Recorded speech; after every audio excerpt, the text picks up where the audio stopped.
الله يا الله عبدك يلبي نداك الله يا الله ما خاب من ناداك الله يا الله.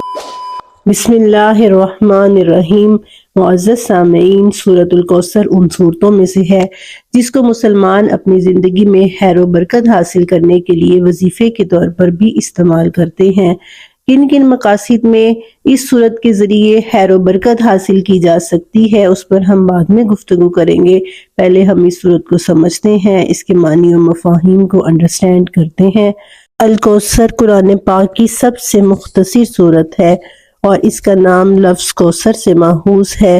قرآن پاک کی تمام صورتیں جو ہیں ان کے نام اکثر ان میں موجود کسی ایک لفظ پر رکھے جاتے ہیں، یعنی ان صورتوں کے نام ایز اے سائن استعمال ہوتے ہیں، علامت کے طور پر استعمال ہوتے ہیں، نہ کہ ٹائٹل کے طور پر استعمال ہوتے ہیں. ہاں، سورۃ اخلاص ایک ایسی صورت ہے کا نام جو ہے وہ ایز اے ٹائٹل استعمال ہوتا ہے. اس میں اس صورت کے اندر اخلاص پر گفتگو ہوئی ہے.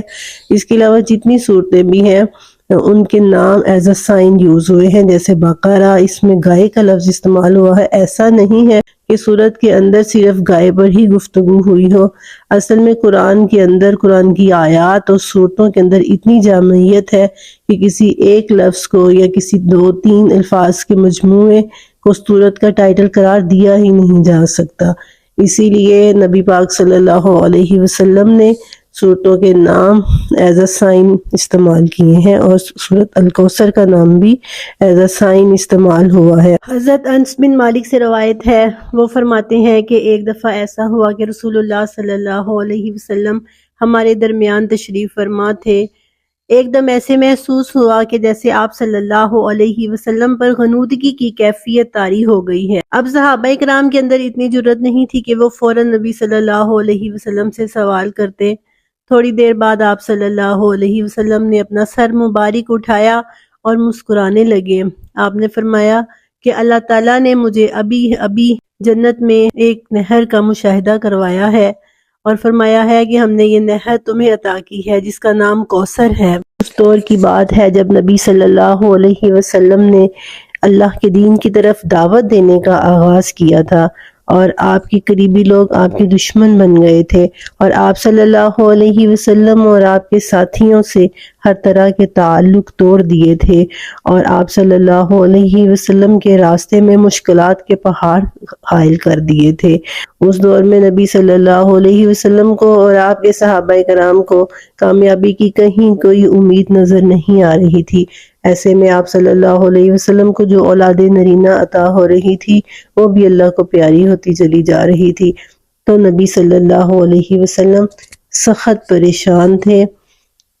پریشانی کے ان حالات میں اللہ تعالیٰ نے کہ انا اعطیناک الکوثر، اے نبی ہم تو آپ کو خیر کثیر عطا کرنے والے ہیں.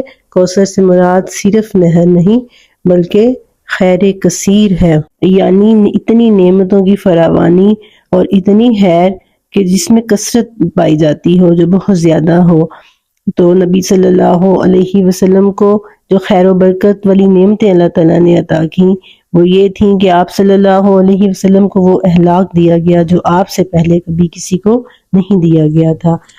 آپ صلی اللہ علیہ وسلم کو وہ صحابہ کی جماعت دی گئی جو آپ سے پہلے نہ کبھی کسی کو دی تھی اور نہ کے بعد کبھی کسی کو دی ہو. وہ نظام زندگی دیا جو عالمگیر تھا. آپ کا ذکر اتنا بلند کر دیا کہ رہتی دنیا تک دنیا کے گوشے گوشے پر آپ کا ذکر کیا جائے گا. دنیا میں تو آپ صلی اللہ علیہ وسلم کو خیر کثیر عطا ہوئی ہی، لیکن آخرت میں بھی اللہ تعالیٰ نے آپ کو دو نعمتیں دی ہیں، ایک حوض کوثر اور ایک نہر کوثر. حوض کوثر نبی صلی اللہ علیہ وسلم کو روز محشر جب آپ صلی اللہ علیہ وسلم کی امت العطش یعنی پیاس پکار رہی ہوگی تو اس وقت نبی صلی اللہ علیہ وسلم نے فرمایا کہ تم مجھے میرے حوض پر ملو گے اور میں تم سے پہلے وہاں پر موجود ہوں گا.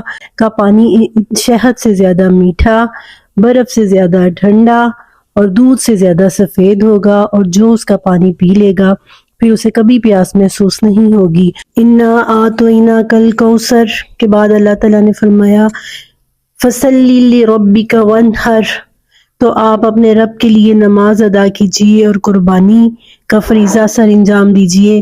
تو اس کی تشریح میں مختلف احادیث آتی ہیں کہ کوئی کہتا ہے تہجد کی نماز اور کوئی کہتا ہے چاشت کی نماز، لیکن اصل میں اس جو آیت کا مطلب ہے وہ یہ ہے کہ جس طرح کفار مکہ لگے ہوئے ہیں اپنے دشمنوں کی، اپنے بتوں کی پوجا کرنے میں، تو اسی طرح اے اللہ کے رسول صلی اللہ علیہ وسلم آپ بھی اپنی عبادات کا تمام روح جو ہے وہ اپنے اللہ کی طرف موڑے رکھیے، جیسے کہ ایک اور جگہ پر اللہ تعالیٰ کا ارشاد ہے قُلْ إِنَّ صَلَاتِي وَنُسُكِي وَمَحْيَايَ وَمَمَاتِي لِلَّهِ رَبِّ الْعَالَمِينَ کہ نبی صلی اللہ علیہ وسلم آپ کہہ دیجئے میری نماز، میرا روزہ، میری قربانی، میرا جینا مرنا اللہ تعالیٰ کے لیے ہے۔ اِنَّ شَأْنِيَكَ هُوَ الْأَبْتَرُ، فرمایا کہ بے شک تمہارا دشمن ہی بے نام و نشان ہوگا ابتر، یعنی جو یہ کہہ رہے ہیں کہ محمد صلی اللہ علیہ وسلم کے بیٹے وفات پا گئے اور آپ صلی اللہ علیہ وسلم کے اس دنیا سے جانے کے بعد آپ کا نام لینے والا کوئی نہیں رہے گا،